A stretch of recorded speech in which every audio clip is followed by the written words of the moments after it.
पिछले दिनों में एक कवि सम्मेलन में था, एक सज्जन सामने बैठे हुए थे, सच्चा किस्सा। मोबाइल कान में लगा के खड़े हो गए, फिर मेरी तरफ आने लगे। मैंने कहा भाई साहब क्या दिक्कत है, मैं डिस्टर्ब हो रहा हूँ। बोला नहीं नहीं, आप तो कविता पढ़ो। मेरी पत्नी को यकीन नहीं हो रहा कि मैं इतनी अच्छी जगह आ सकता हूं। अब उसका कैरेक्टर सर्टिफिकेट भाई मेरे से मांग रहा है। तो मैंने कहा भाई साहब आपकी पत्नी को यकीन नहीं हो रहा तो आप मुझे क्यों डिस्टर्ब कर रहे हो?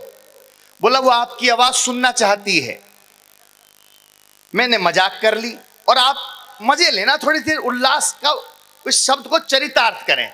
उल्लास आपके हमारे मनों के भीतर है, इसको बाहर लाने के लिए कुछ भी नहीं करना। जैसे कि एक मूर्तिकार चित्र बनाता है, पत्थर के अंदर ही चित्र होता है। हर व्यक्तित्व के अंदर उल्लास होता है, बस उसके ऊपर का विषाद, उसके ऊपर का तनाव, उसके ऊपर का खोल, आडंबर हटाना होता है। आपके ऊपर का वो खोल, वो आडंबर, वो तनाव हटाने का हम काम कर रहे हैं। आप अंदर से बाहर आइए, आनंद ही आनंद आ जाएगा। एक बार तालियां बजाकर मुझे आदेशित करें। बहुत अच्छे उमंगित हो जाइए। तो भाई साहब आ गए साहब। बोला मेरी पत्नी को यकीन नहीं हो रहा, वो आपकी आवाज सुनना चाहती है। मैंने कहा भाई साहब मेरी सुनेगी फिर आपकी नहीं सुनेगी? क्या कॉन्फिडेंस है। उनको भी यही कॉन्फिडेंस था, लेकिन उन्होंने जो जवाब दिया शायद आप भी यही जवाब दे सकते हो। और उसका जवाब सुनना उन भाई साहब का, आप ताली रोक नहीं पाओगे।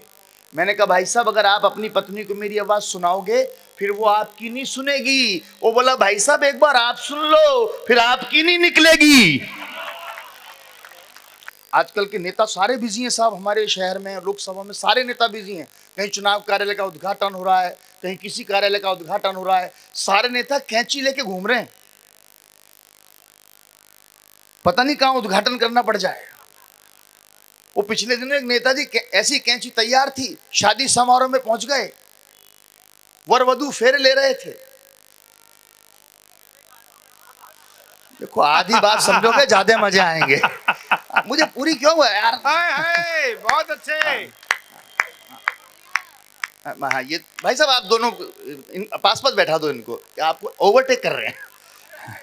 मतलब लग रहा है दूर से गठबंधन कर रहे हैं, ऐसा होता है। तो उन्होंने जो करना था कर दिया। और वधू के पिता चिल्लाए महाराज ये क्या किया, गठबंधन तोड़ दिया। नेताजी बिल्कुल दक्ष थे, भाषण देने के प्रवीण थे। उन्होंने कहा चिंता मत करो, बाहर से समर्थन दे दूंगा। तो ये स्थितियां हैं साहब। इन दिनों हम कुछ भी बात कहते हैं, किसी से नमस्ते कर रहा हूं, सामने वाला पूछता चुनाव में खड़ा हुआ है क्या।